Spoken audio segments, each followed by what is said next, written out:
Obrigado, Paulo. Um abraço. Então, agradecendo mais uma vez o convite do ponto, descendo aí também para a gente estar nesse novo projeto aqui com vocês. Vocês estavam sem áudio, só vou repetir aqui rapidinho, né, aproveitando as palavras do professor Paulo, que requer sacrifício. A gente almeja algo, né, para a gente poder melhorar, requer sacrifício. E aí, aproveitando essa semana triste, né, com a morte do ministro Teori, eu estava conversando com a minha esposa, que né, a gente olha assim, hoje ele é o ministro Teori Zavascki. Só que não nasceu ministro, ele teve uma trajetória. Ele foi advogado, né, foi advogado do Banco Central, depois foi juiz federal, depois embargador e ministro.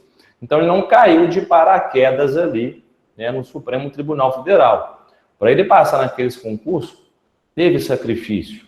Saindo do mundo, né, dos concursos, quando a gente olha aí, falando de futebol, Cristiano Ronaldo e o Neymar são gênios. Sim, e o Messi, desculpa, né? Se você falar, o Messi é talentoso, o Cristiano Ronaldo não é tão talentoso assim. Ele pode não ser tão talentoso, mas ele se esforça para estar sempre o quê? No ápice. O outro, uns concordam, outros não, até pode ter mais talento, mas o outro se esforça, né, para ficar no mesmo patamar. Então, se você não tem mesmo inteligência, né, a aptidão para o estudo igual algum outro colega seu, o esforço, né, você tem que ser maior, tem que ser mais forte. Então, e aqui a gente vai direcionar, a gente vai lapidar vocês. Então, com dedicação, né, vocês vão conseguir o objetivo de vocês ao final, mas sempre estudando, sempre se dedicando. Na minha aula de hoje, o que eu programei para vocês? Para falar um pouco das bancas, né, da banca CESP, da banca da Fundação Carlos Chagas. Por quê? Porque não sei quantos aí que estão me assistindo, mas grande parte de vocês, né, pode estar iniciando aí nessa área dos concursos, outros no nível intermediário e alguns mais avançados. Aí estão querendo mesmo um maior direcionamento, porque não se enganem vocês, eu sei tudo, eu não preciso fazer cursinho. Fazer cursinho para aprender toda a matéria, alguns de vocês provavelmente não vão precisar, né? Mas para direcionar. É isso que a gente faz com vocês. Tá? Todos os professores do ponto aqui são especialistas nos concursos públicos. Então eu olho lá a banca de constitucional, eu sei o que vai cair, eu sei o que vai ser cobrado mais, né? No caso aqui, concurso de tribunais. Vamos supor, vamos falar concurso de TRE. Concurso de TRE, você não vai ter que dar uma maior atenção na parte de direito do trabalho, nem nos direitos sociais, né? Nem na parte dos tribunais trabalhistas. Por quê? Porque não é o foco do concurso. Não vai trabalhar com isso. Você vai ter que ler? Vai ter que ler, porque pode cair. Mas eu garanto para vocês que a maior incidência vai se dar em quê? Em cima dos direitos políticos, artigo 14, artigo 15, artigo 16, parte dos políticos ali no artigo 17, e a parte dos tribunais eleitorais, do TSE, né, do TRE, como que é a composição. Então, cada tribunal vai ter a sua peculiaridade. Se vai ser do TRT, é óbvio que vai cair mais direito do trabalho, constitucional, que eu estou falando, não a matéria de direito do trabalho, que essa é obrigatória você estudar. Mas vai cair composição do TRT, do TST, né? Então, o que a Justiça do Trabalho trata? Se não tiver a Justiça do Trabalho naquele local, aonde que poderá ser protocolada a ação ou distribuída a ação, enfim, essas coisas você vai ter que saber. Então, isso a gente traz para esse direcionamento, tá? Então, vamos lá, vamos começar falando um pouco, né, da Fundação Carlos Chagas. Alguns sempre falam assim, Aurélio, eu prefiro fazer prova da Fundação Carlos Chagas porque ele é mais fácil. Bem, é um ledo engano. Primeiro, se ela for mais fácil, você vai ter que estar muito afiado. Porque se é mais fácil para você, é mais fácil para um monte de gente. Então, você tem que fechar a prova. Isso é ruim. E num concurso público, aí me desculpe, se muita gente fecha a prova, não quer dizer que ali teremos bons candidatos. A prova foi fraca. Ela não mediu o conhecimento daquele que estuda. Aquele que estuda e aquele que estuda muito pouco estão no mesmo patamar. Se é uma prova muito fácil, todo mundo faz ponto. Então, as provas vêm sendo modificadas. A Fundação Carlos Chagas, e aí já fazer uma comparação com o SESC, né? Ela tende a cobrar mais letra de lei do que a SESC. Tende a cobrar, não quer dizer que é só texto de lei. Eu trouxe algumas questões aqui para vocês, tá? De concursos do ano passado, de 2015, que não exigia do candidato tão somente uma leitura do texto legal. Mas já aviso de antemão, eu sempre falo isso para todas as minhas turmas, todos os meus alunos estão cansados de ouvir isso. Sem ler a Constituição, né, você não vai fazer uma boa prova. Não adianta. Ah, a banca SESC, eu não preciso nem ler a Constituição. Errou. Você não vai conseguir fazer prova. Você vai ver por aqui. Para qualquer banca, tá? Esse é um recado que eu dou para você que está entrando no mundo dos concursos. Qualquer banca que você for prestar o concurso, né? IBFC, FCC, SESP, Fundep, Consulplan, não interessa. Quem inventar amanhã é necessário a leitura do texto constitucional. Aurélio, mas é muito chato. É. Eu estou com a minha esposa está fazendo direito. Aí eu falo com ela para estudar, né? Lê a letra de lei. Ah, mas é muito chato, eu não quero ler. Você vai pegar o que? Uma doutrina densa para você ler primeiro, você não vai entender, você vai cansar e desiste. Só que ela está na faculdade, ela tem tempo ainda para trabalhar com isso. Vocês não têm tempo, né, para isso. Vocês querem passar no concurso, eu brinco, para anteontem, não é nem para ontem, é para anteontem.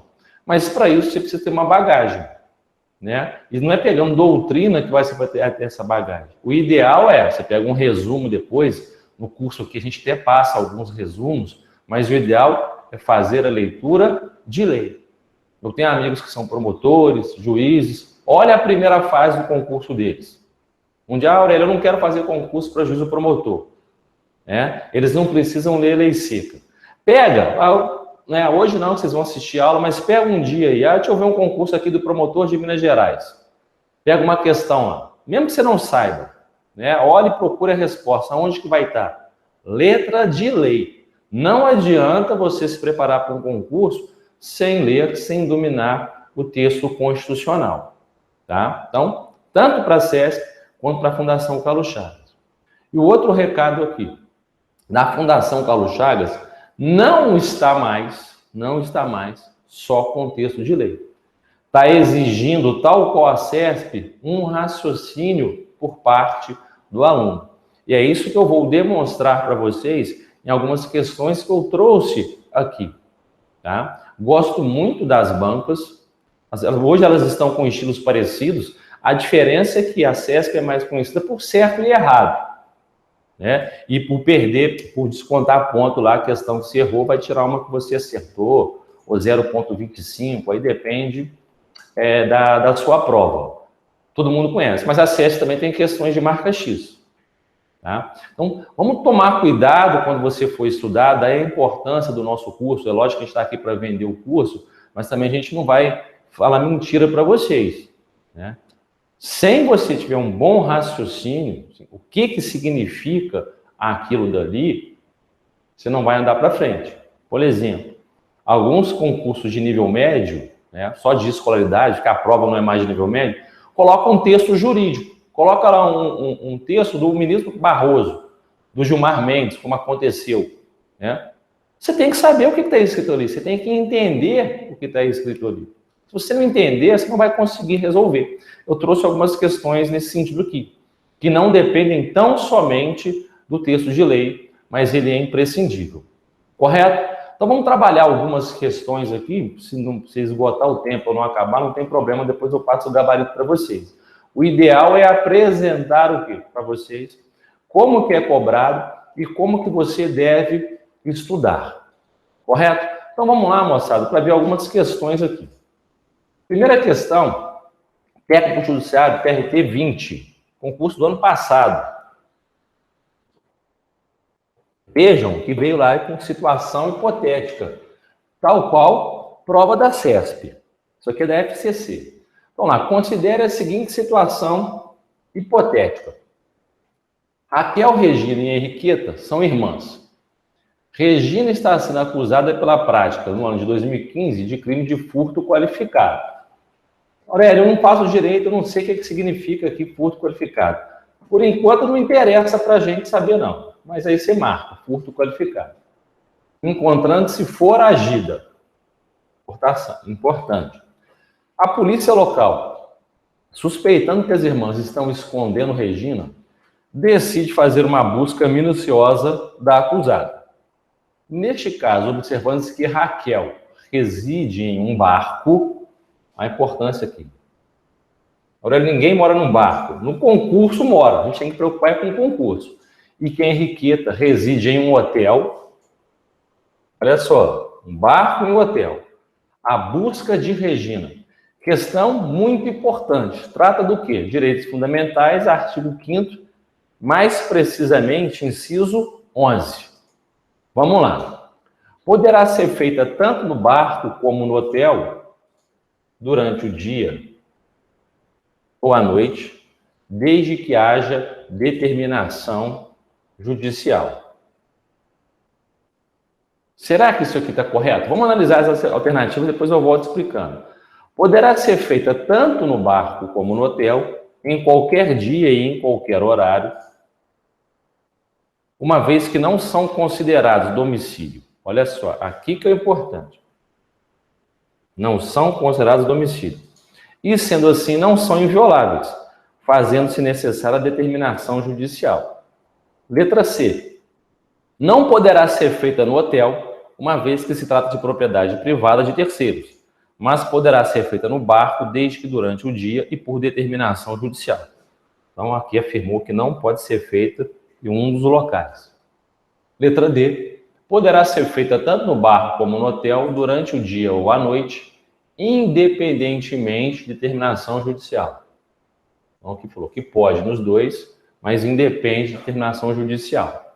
E a letra E. Poderá ser feita tanto no barco como no hotel, desde que durante o dia e por determinação judicial. Pessoal, olha só, vocês têm que prestar atenção.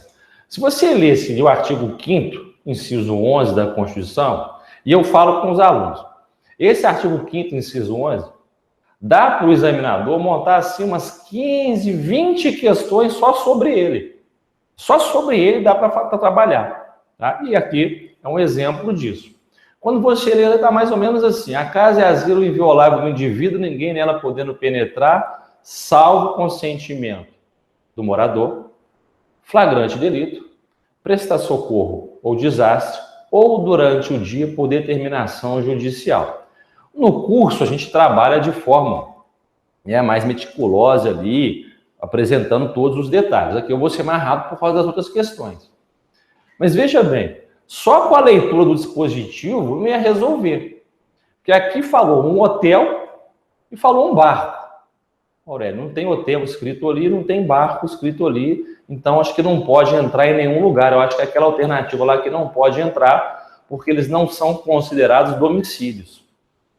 A questão aqui é muito boa. Tá? E a questão é FCC. Olha que curioso isso daqui. Não é questão da acesso, é questão da Fundação Carlos Chagas. Qual é o detalhe? O que você precisa saber? Duas informações aqui. Primeiro, o que é dia, né? O dia é considerado, são dois critérios. Tem o critério cronológico e o critério físico-astronômico. Repetindo que eu vou ser mais rápido, porque eu estou apresentando aqui algumas questões, o que você deve saber. Tá? O critério cronológico, que é o mais utilizado, é aquele que vai das 6 da manhã às 18 horas. E aí toma cuidado, meus amigos. Eu também dou aula na graduação, e aí eu vejo que o aluno, ele sabe, né, a resposta, mas ele escreve de maneira incorreta. E alguns de vocês, em alguns concursos, né, pedem lá a resolução de casos concretos, ou uma redação. Aí imagina que apareça um caso sobre esse, e o aluno coloque lá que o critério cronológico, né, para mostrar para o examinador que sabe, é de 6 a 6. Ou de 6 a 6, ele até pode entender que você quis falar de 6 às 18. Ele até pode entender isso, né? Só que está escrito ali de 6 a 6. Vai parecer que é de 6 da manhã às outras 6 da manhã. Então, a gente não tem o hábito. A quantas horas, né, da noite? 18 horas e 30 minutos. A gente não fala isso, a gente fala 6h30. Mas para escrever, isso é uma dica, né? Quando aula para o pessoal da OAB também, escreve de 6 às 18, 6 às 18, para não se equivocar de 6 a 6. que é o nosso, né, modo de falar, de 6 horas da tarde, 18 horas. Na hora que eu vou escrever, eu coloco 18 horas, para não equivocar, tá? Então, critério cronológico, 6 da manhã às 18 horas.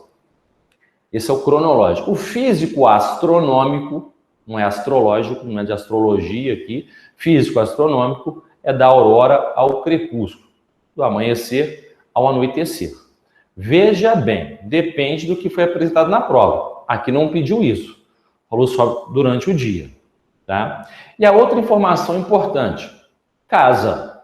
O que é casa?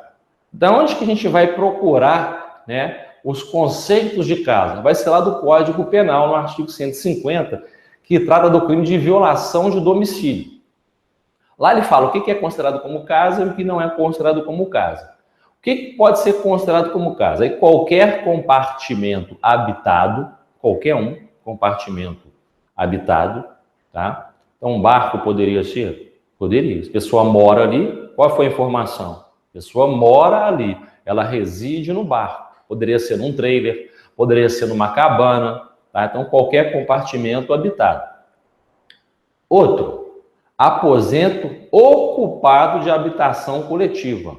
Hotel, como disse na questão, motel, tá? Uma república de estudante, desde que, obviamente, o aposento esteja ocupado.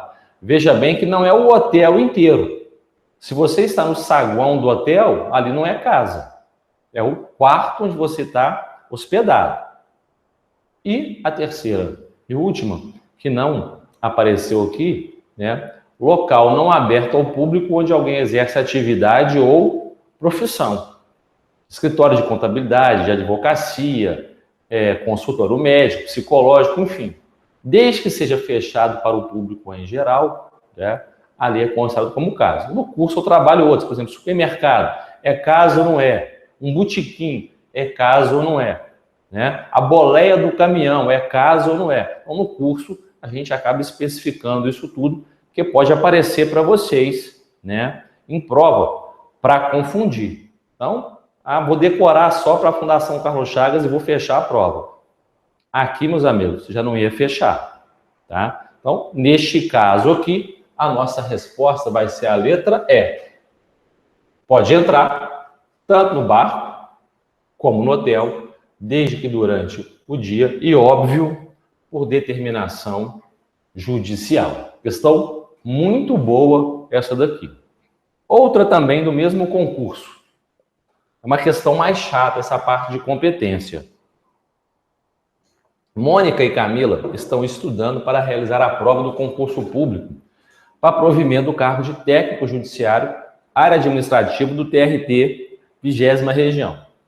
Ao estudarem a Constituição Federal, verificam que a competência para legislar, isso você tem que observar, tá? Para legislar sobre águas, energia, informática, telecomunicações e radiodifusão Isso aqui eu não vou ler todas as alternativas, eu só vou apresentar para vocês como estudar.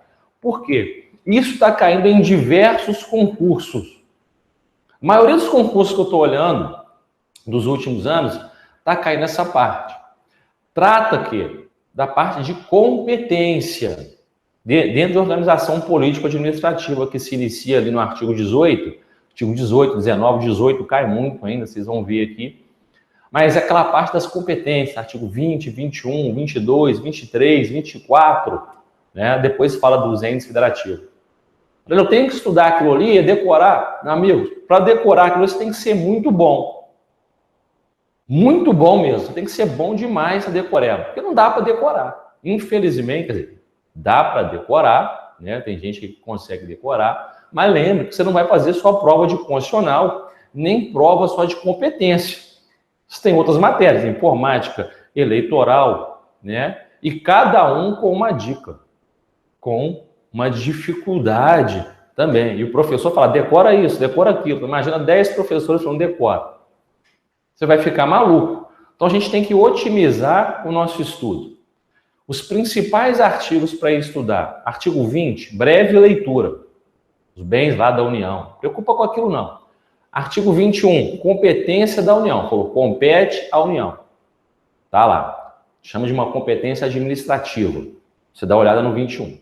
Os principais, 22 e 24. Aurélio, 23 não é importante? Ele é importante, tá? Mas os principais, 22 e 24.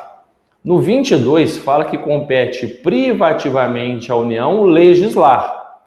Então, quando você pegar a Constituição, pegou o artigo 22, legislar, você vai lá grifar. Todos aqueles incisos ali, compete à União legislar, tá? Mas uma dica, você vai ler, vai tentar decorar, é difícil. Eu, por exemplo, não consigo. Eu vou fazendo por eliminação. Nessa questão, eu ia fazer por eliminação. Eu sou ruim de decoreba. Não tem que decorar muita coisa, eu não consigo. Alguns, em razão da aula, eu já dar aula há muito tempo, eu já lembro. Mas eu esqueço, muitas vezes, uma palavra. Mas me ajuda a resolver a questão. Eu não sei como que vocês estudam. Eu não consigo decorar. Eu vou pelo modo dedutivo. Essa daqui não pode ser. Isso aqui não é para legislar. Vou por eliminação. Na questão de marcar X, a gente consegue. Mas quando é da CESP certo e errado, é mais difícil. Porque eu não tenho outra assertiva para utilizar como parâmetro. Então tem esse problema aí. Daí a importância dessas informações. 22 é para legislar. Não esqueça de estudar também o parágrafo único. Por quê? Essas matérias que competem privativamente à União, elas podem ser delegadas. Delegadas através de quê? De lei complementar. Então, você pode ir hoje, acabou a minha aula aqui, você vai lá, 22, legislar no parágrafo único. A delegação se dá através de lei complementar. Isso é cobrado na prova. Tá? No curso, a gente especifica mais. O artigo 23 é uma competência comum e no artigo 24 é uma competência concorrente. Dica macete aqui, cuidado. Se cair isso, se tiver previsão no edital, vai cair. Tá? Artigo 24, compete à União, Estado-membro, Distrito Federal. Veja bem que não está escrito município lá. Legislar concorrentemente sobre e elenca um rol de incisos de matérias que podem ser legisladas pela União, pelo Distrito Federal, pelos Estados-membros. E depois você vai fazer a leitura dos parágrafos. Os parágrafos são muito importantes. Só que a prova vem e pergunta assim para vocês, indaga de vocês. O município pode legislar sobre, por exemplo, direito urbanístico? Aí você decorou. Você é muito bom na decoreba.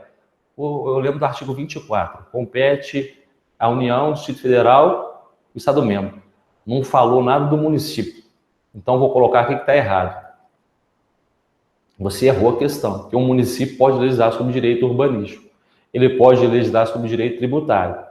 Mas ele não está no artigo 24, sim, ele não está no 24, está no artigo 30, inciso 1º e inciso 2º. Então, você tem que fazer esses links na hora de você estudar.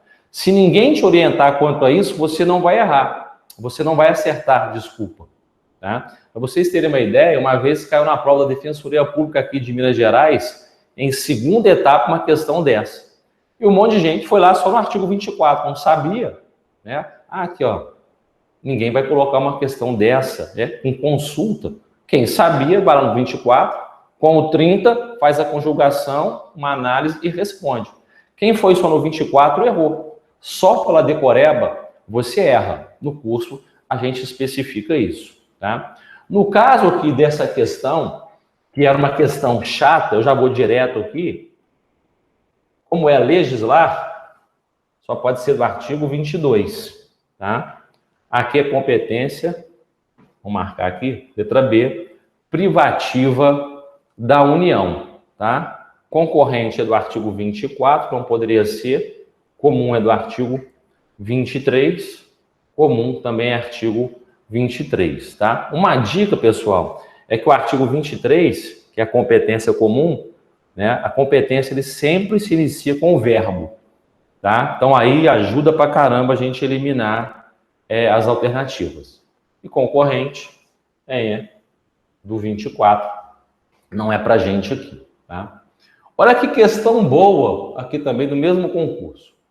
Prevê a Constituição Federal que nas ausências e impedimentos do presidente do Conselho Nacional de Justiça, o nosso CNJ, o referido conselho será presidido pelo...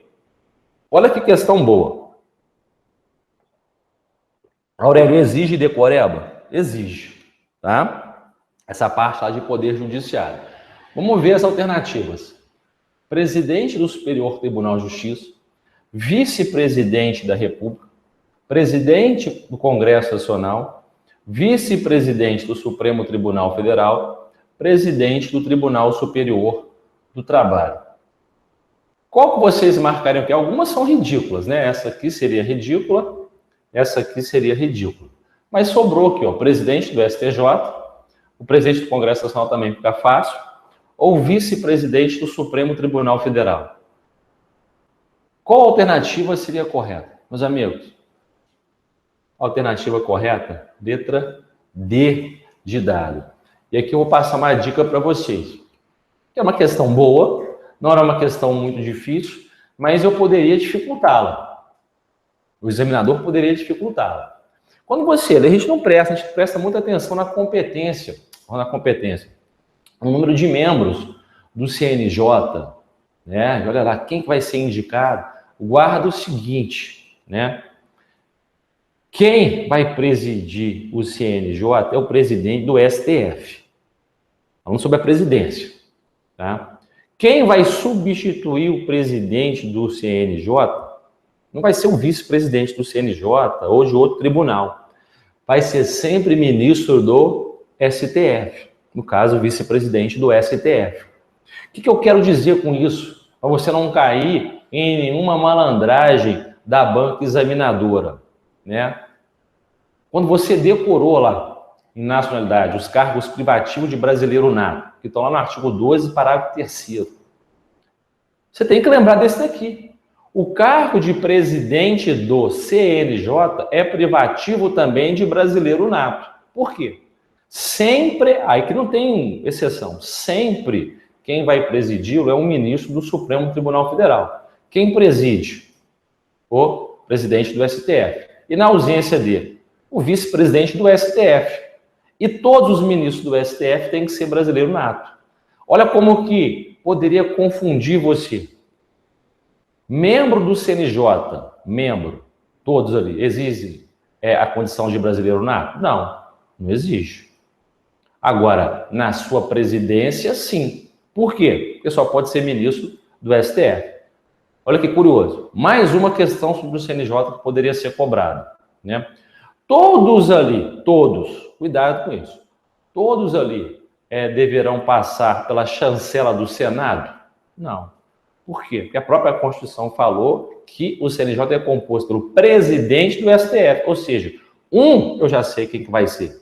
Os outros eu não sei, mas eu já sei quem que vai ser. Qual que vai ser? O presidente do STF. Correto? Então toma cuidado que dentro de poder judiciário estão cobrando muito essa questão do CNJ, tá? Boa questão essa daqui. Vamos continuar então, galera. Analista judiciário, área administrativa, também TRT 20. Olha só. Considere as seguintes situações hipotéticas. Nádia é ministra do TST. Tá vendo aqui? Ó? TRT já falou sobre TST. Então é ministra do Tribunal Superior do Trabalho. Linda é presidente da Câmara dos Deputados. Então, presidente da Câmara dos Deputados. E Gisele é ministra do STF. E Rafael é ministro do Trabalho e Emprego. Alguns cargos aqui para gente. Olha só. Segundo as normas preconizadas pela Constituição Federal de 88, são cargos privativos de brasileiros natos ocupados apenas por quem? Vamos lá. Aqui exige uma decoreba. Ministro do Tribunal Superior do Trabalho, que é a Nádia, exige ter a condição de brasileiro nato? Não. Qual que exige a condição de brasileiro nato aqui? Presidente da Câmara? Sim, Linda. Vamos lá. Onde tem Linda aqui? Essa aqui está fora. E essa aqui está fora. Okay? Presidente da Câmara dos Deputados tem que ser brasileiro nato. Então, ou é a C, ou é a B, ou é a A. Vamos lá. Gisele é ministra do Supremo Tribunal Federal. Vamos procurar. Exige a condição de brasileiro nato? Acabei de falar com vocês. Exige. Então, vamos procurar aonde que tem a Gisele. Gisele tem aqui. Opa. Gisele tem aqui. E também na letra B. E também tem na letra C. Então, vamos lá. Assim que a gente vai fazendo prova de concurso. E Rafael é ministro do Trabalho. Rafael, nós já vimos que está fora. Ministro do Trabalho e Emprego não precisa ser. Então, veja bem. Pelas nossas opções aqui, ó. Nádia e Linda. Não, porque a Nádia não pode ser, não exige a condição de brasileiro nato. Linda, sim. E Gisele também. Então, só pode ser a letra C. Correto, galera? Cuidado, que poderia piorar essa situação, perguntando sobre as idades aqui.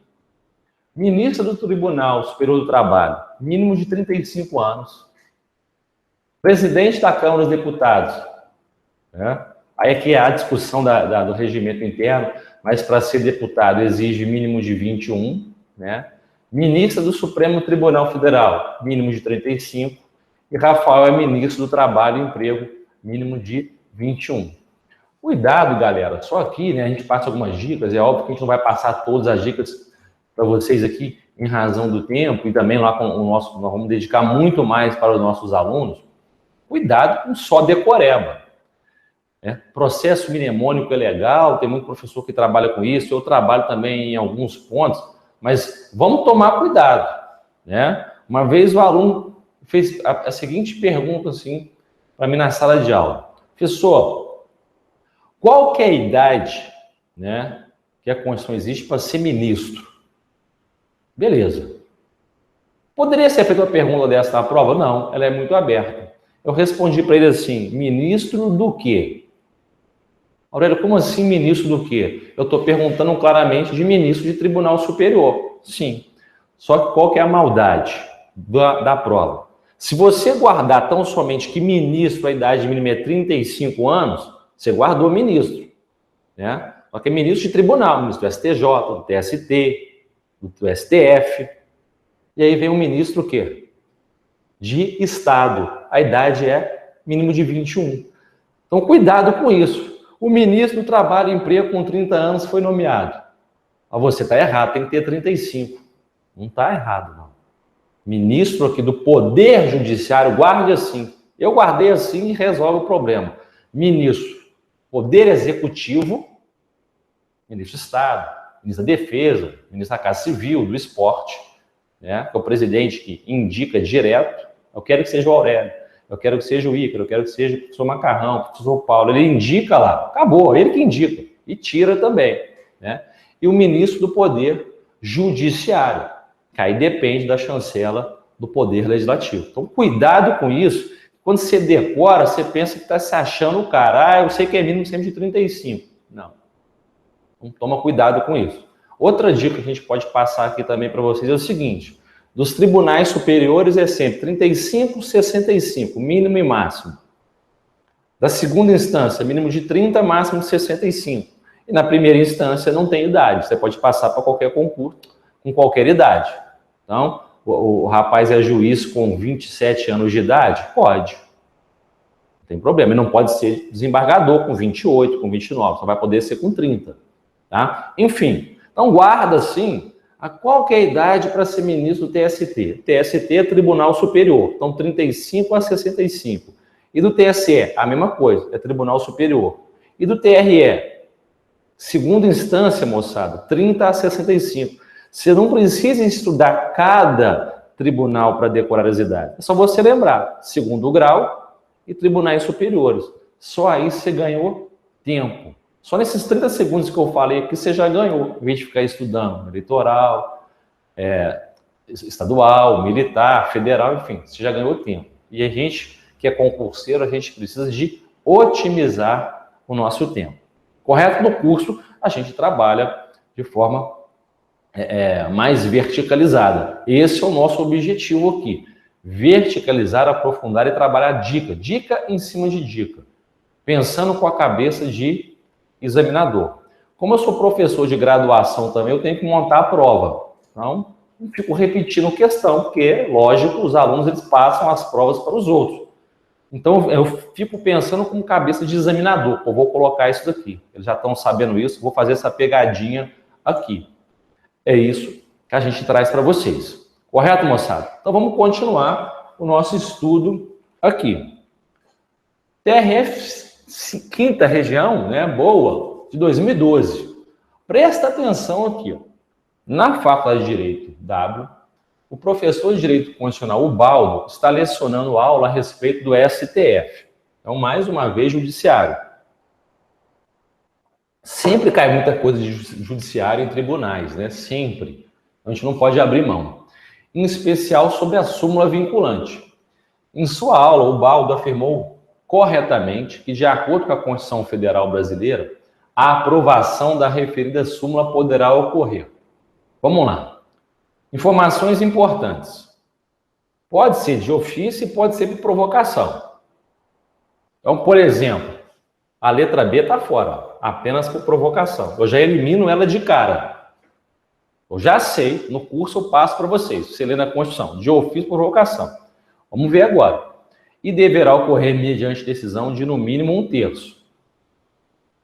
A informação errada está aqui, não é 1/3, são 2/3. A letra B nós já vimos que é apenas por provocação. Então você já elimina ela, vamos ganhar tempo. Né? Na letra C, de ofício ou por provocação? Correto.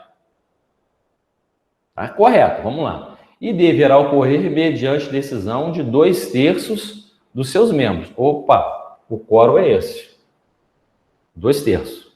Então você vai dar uma marcada, né? Não vai pular a questão ainda, se não leu a letra D e a letra E. Vai marcar no cantinho, eu acho que é a letra C. Vamos ver a letra D. Apenas por provocação. Está fora, já eliminou. Então, você já tem uma que está certa. Né? Você pode estar em dúvida, muita gente não decora, né? Aí pode ficar preocupado com isso daqui. Então, está com dúvida na letra A e na letra C. Vamos ver. E apenas, faltou que é a letra E, apenas de ofício. Opa, apenas de ofício também não é.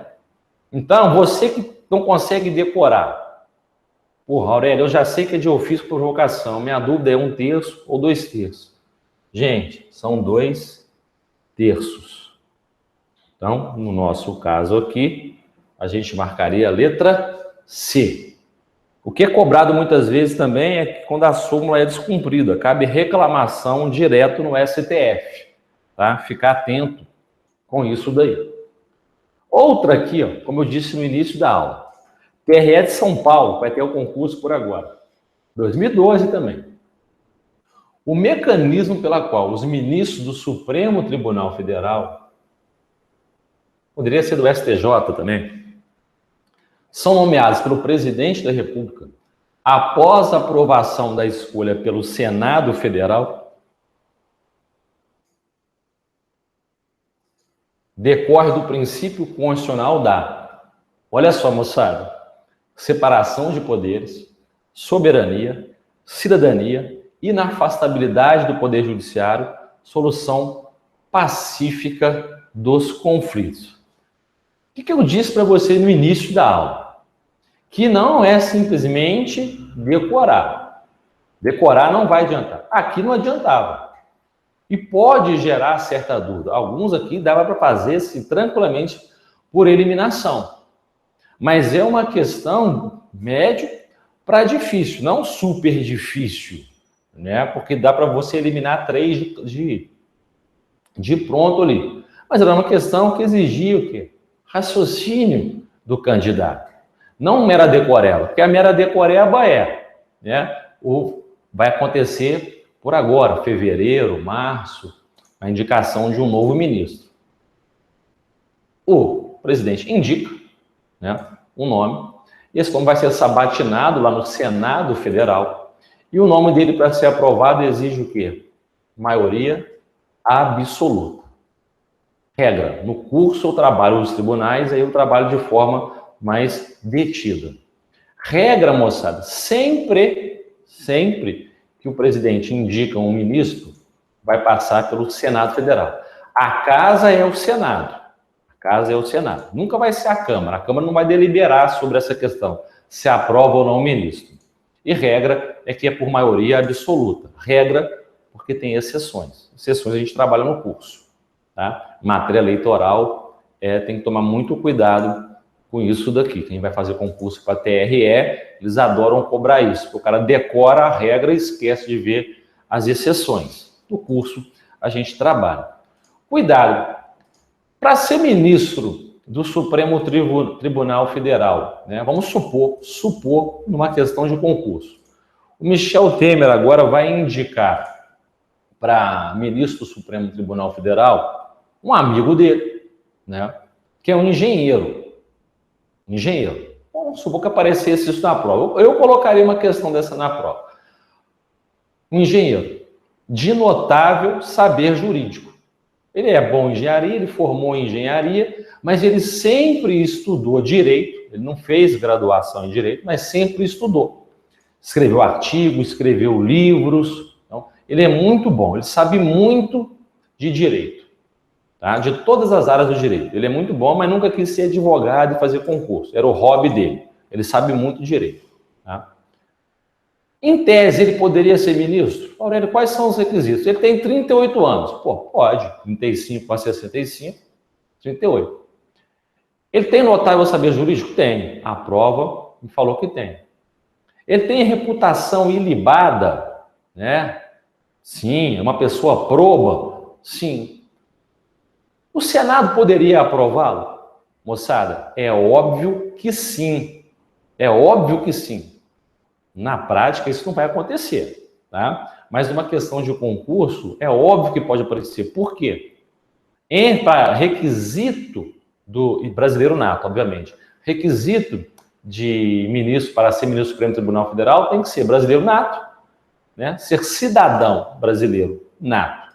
Não tem que ser juiz, promotor, advogado, defensor, é cidadão. Então, qualquer um que tenha notável saber, qualquer um brasileiro nato, volto a frisar, qualquer um brasileiro nato que tenha notável saber jurídico, pode. O Senado, em tese, poderia aprovar esse nome. Nós já tivemos caso aqui do Brasil de indicação de médico. Depois foi rechaçado. A gente já teve casos assim, no curso a gente aprofunda mais. Então, cuidado. O cara é engenheiro, mas a prova falou que ele tem notável saber jurídico. Então, você não pode ligar, né, notável saber jurídico com ser bacharel em direito. Para todos os outros tribunais, todos os outros, tem que ser, no mínimo, bacharel em direito. Tá? No mínimo, bacharel em direito. Tranquilo? Então, cuidado com isso daqui. No caso, como que a gente responde? Ora, se um poder indica e passa pelo outro poder, qual vai ser o princípio? Aurélio, acho que vai ser o da soberania. Esse aqui está fora, esse aqui está fora. Letra D, E, C já tirar de cara. Né? Eu estou em dúvida aí, soberania e separação de poderes. Mas é uma condição de cidadania também, qualquer cidadão.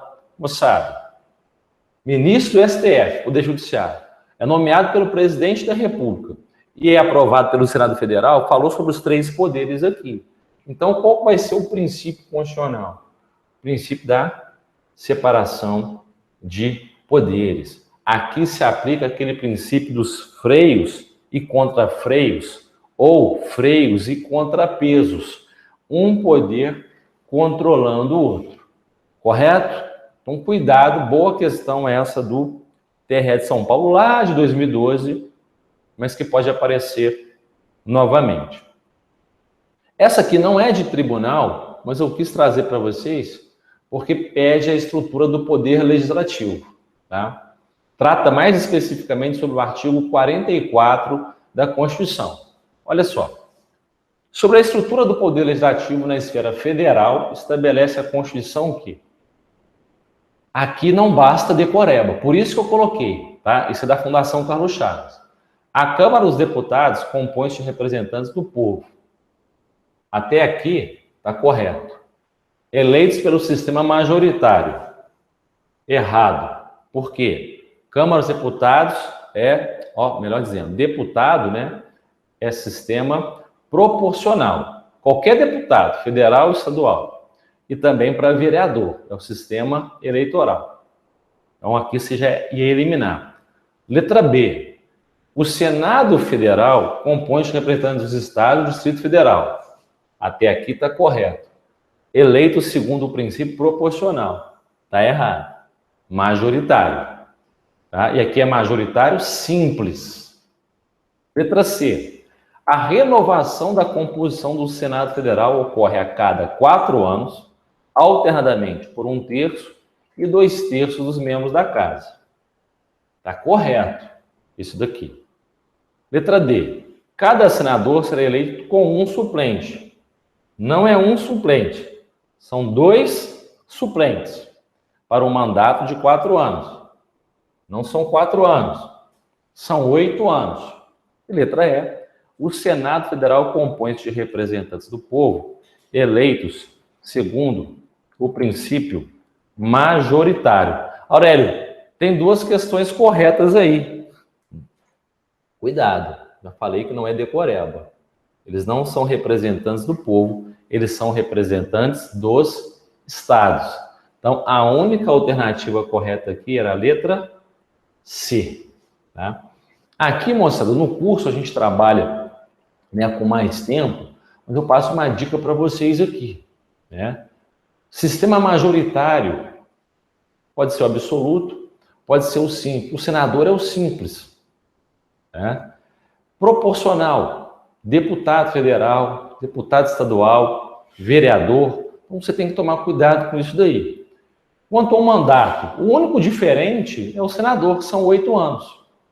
Tá? E é fixo. São sempre o quê? 3 senadores por estado. Não interessa. Eles são representantes do estado. Então, o São Paulo, deputado, tem 70. Senador, 3. Acre, quantos deputados? Acho que são 8 ou 9, tá? Porque o número de deputados por estado pode variar de 8 a 70. Mas tem 3 senadores também. Não modifica aqui. Correto? Cuidado com uma exceção para território federal. Território federal, independentemente do número da população, ele elege 4 deputados. Território federal, não é o Distrito Federal, não. Território federal, 4. E não elege senador. Tá? São dicas pontuais que a gente apresenta para vocês. Quis deixar essa questão, mesmo não sendo de tribunal, para demonstrar como a Fundação Carlos Chagas vem cobrando. Desde 2009, não é só decoreba. Então, toma cuidado com isso. Tá? Continuando aqui, para a nossa reta final, isso aqui já é uma questão da CESP, tá? De 2008. Coloquei essa de 2008 e coloquei mais recentes. A organização político-administrativa brasileira foi assunto tratado com especial atenção pela Assembleia Constituinte, respeitando sempre o Pacto Federativo. Olha a terminologia para um concurso de nível médio. Julgue os itens a seguir acerca da organização político-administrativa brasileira. A organização político-administrativa da República Federativa do Brasil abrange, cuidado, hein? Apenas a União, os estados e os municípios, todos gozando de autonomia. Eu podia até trabalhar essa questão. Essa questão que está errada, porque faltou o Distrito Federal. União, Distrito Federal, os estados membros e os municípios. Tá? Então, essa questão está errada. Qual é o ponto que eu quero que vocês observem aqui quando estiverem fazendo o concurso? Muita gente pensa que a União, ela tem ou detém soberania. Não tem. Quem detém soberania é a República Federativa do Brasil. União é autônoma. Você passou no concurso TRE, Funcionário Público Federal. Você não é estadual. Você passou no concurso TRT, né? Concurso Agente Público Federal, Servidor Público Federal, melhor dizendo. Então, toma cuidado com isso. Tá? A União, ela não é soberana em relação aos outros entes federativos. Ela detém autonomia. União, Estado membro, Distrito Federal e município. Eles são autônomos entre si. Cuidado. O território federal, se colocasse o território federal, estava completamente errado. Porque o território federal ele não detém autonomia, porque ele é integrante da União. Atualmente não existe nenhum território federal, tá? Mas pode existir. Esse artigo 18 Só texto de lei, nessa parte de organização político-administrativa, não resolve o seu problema, tá? Para as provas. Correto? Cuidado com esse tipo de questão. No finalzinho aqui, peguei questões do ano passado, da Anvisa, nível médio. Olha a prova, olha que legal aqui. Teco da Anvisa. Acerca da Constituição Federal, julguem o item seguinte. Nos termos da Constituição Federal, um ente federativo terá o direito de secessão. Aurélio, eu nunca vi isso escrito lá na Constituição. Isto é, de desagregar-se da federação. Ele está explicando agora. Seja em caso de crise institucional, seja por decisão da população diretamente interessada mediante plebiscito. Vou colocar aqui para cima, essa questão aqui está errada. Velho, mas eu já li lá no artigo 18 que pode ter criação de município, que pode ter criação de estado, criação de município em tese. No curso eu explico por que é em tese, tá? Porque teve uma mudança na Constituição, enfim. Mas no curso eu explico para você. Mas na órbita interna pode ter modificação.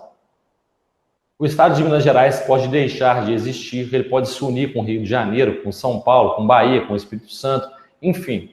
Na órbita interna pode se dar modificação, inclusive com extinção de um estado membro. Cuidado, aqui falando do direito de secessão. O direito de secessão ele é vedado aqui no Brasil, ele é proibido aqui no Brasil, né? Separar do todo. Minas Gerais não quer pertencer mais à República Federal do Brasil. Quer ser um país independente. Quer deter soberania. É vedado. Qualquer tentativa de movimento separatista vai caber intervenção federal. Então, cuidado. Essa é uma questão muito boa porque induziu o candidato a erro. Porque na Constituição, tá ali na parte final, do plebiscito, eu lembro. Plebiscito e lei complementar pode ter extinção de Estado na órbita interna. Separar do todo, né? Se separar da federação, isso é vedado. Então, cuidado com isso, uma boa questão, tá? Continuando aqui. Com relação aos direitos e garantias fundamentais, julga o item que se segue. À luz do princípio da dignidade humana, a Constituição Federal estabelece que, após a aprovação por qualquer quórum durante o processo legislativo, todos os tratados e convenções sobre direitos humanos subscritos pelo Brasil passem a ter o status de norma constitucional. Vou dar uma vontade danada de marcar certo. Eu lembro disso aqui. Acho que está certo, né? Só que está errado, moçada. Não é qualquer quórum. É o quórum de quê? De 3/5. Se o Tratado Internacional for aprovado por esse quórum de 3/5, que é o quórum para modificar a Constituição, aí ele vai ter o status de norma constitucional. Caso contrário, não. Tá? Ele pode ser supralegal, mas ele vai ser infraconstitucional. Então, a maldade era nessa aqui, ó, qualquer quórum. Tá? E o último aqui, no que se refere à organização político-administrativa do Estado, julgue o próximo item. Apesar de não possuírem sua própria Constituição, correto? Município não tem Constituição, não tem lei orgânica. Os municípios, em simetria com os estados, desempenham as funções dos poderes executivo, judiciário e legislativo, em razão da autonomia administrativa estabelecida no texto, da Constituição. Essa questão aqui está errada. Por que está errado? Está na cara que essa questão aqui está certa. A questão da simetria. Meus amigos, maldade. Mesmo quem é do direito. No curso, quando eu trabalho as competências, eu faço um quadrinho, vou estabelecendo com vocês o seguinte. Parda. Quem tem Constituição? Estado, membro e a União. Constituição Federal, Constituição dos Estados. Distrito Federal e município tem lei orgânica, não é Constituição. Funciona como uma Constituição.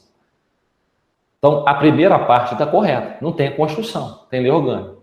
Só que qual que foi a maldade? Ele colocou os 3 poderes. Poder executivo, o município tem. Poder legislativo tem, mas judiciário não. O único ente federativo que não tem poder judiciário próprio é o município. Em razão daí, essa questão está errada. Correto, galera? Eu vou encerrar por aqui, breve tempo, né? Foi uma apresentação de como que a gente trabalha essas questões, a gente vai estudando o direito constitucional em cima de questões, trabalhando as pegadinhas que podem aparecer. Eu peço para vocês, continuem estudando, né? Se quiserem fazer o curso com a gente, venham. Teremos um prazer, uma honra de tê-los com a gente. E você vai sair daqui preparado, isso eu garanto. Vai sair muito bem preparado. Você vai dar um plus, né, aí no seu estudo para concurso, e você vai sentir isso. Eu garanto que você vai sentir isso quando fizer as provas. No mais, meus amigos, continuem assistindo às aulas, né? Teremos mais dicas aí com os nossos professores. Vocês tenham um bom amanhã também, ao que parece, tem um bom final de semana. Se preparem, façam uma estratégia para os concursos que vocês estão almejando. Nunca deixem de estudar, né? E posso falar uma dica final? Não fique contando para muita gente se vai fazer concurso. Quem faz concurso com você, concurseiro quer o bem do outro e vai entender o outro. Quem não faz, não fica contando não, família, né? Muitas vezes nem é bom para mãe e pai, não, porque tem pressão. A gente já tem pressão de todos os lados na vida. Não vamos colocar mais uma, né? Tentem ser mais leves, estudem, porque sem estudar não adianta, né? Mas tente viver mais leve, que aí a cabeça boa, o estudo vai fluir melhor. Correto? Meus amigos, foi um prazer, né, estar aqui com vocês e até um próximo encontro. Espero aí que vocês venham para o nosso curso e espero que todos vocês sejam aprovados. Um abraço para vocês e até a próxima.